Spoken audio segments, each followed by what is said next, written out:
Салам жалпыга. Мен бул видео кайрылуу менен ата-энелерге кайрылгым келип турат. Бул телефондор жана барсеткалар бул балдардын, окуучулардын, мектеп окуучуларынын телефондору жана барсеткалары.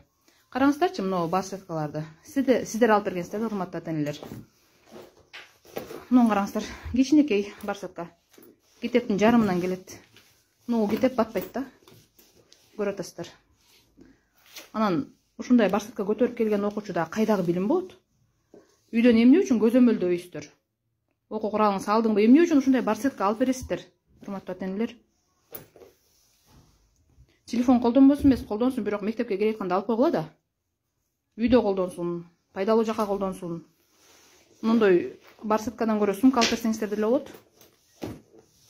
Карап көзөмөлдөйсүздөр, анан күнөөнү кимге коесуздар? Баягы эле мугалим күнөөлүү. Билим бербейт, окутпайт. Мугалим эмне кылсын эми силерге?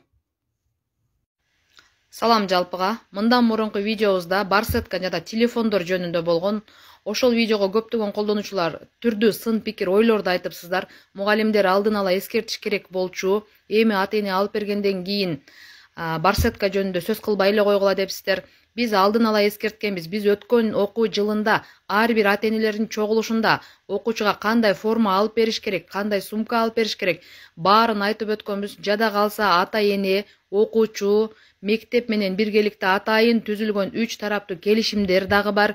Ошол келишимдин ар бир пунктун окуп чыгып ата-эне жана окуучу кол да коюп берген. Бирок келишимге баш ийбей келесиздер. Эми бул кыздардын сумкасынан чыккан косметикалар. Косметиканы ким алып берет? Кимдин акчасына алып жатат? Ата-эненин акчасына.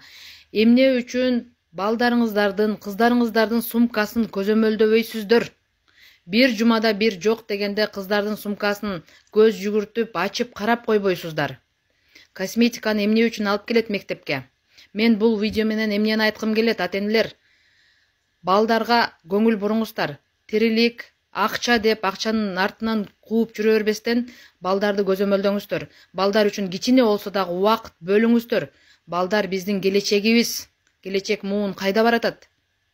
Окуучулардын сумкаларын ачып, үйдө ата-энелер күндөлүгүн карап, текшерип, кол коюп берсеңиздер дагы абдан жакшы болмок. Айлап, жылдап ата-эненин колу коюлбаган күндөлүктөр дагы бар. Мугалим айтып эскертет. Мугалим кайда барат? Эмне кылсын?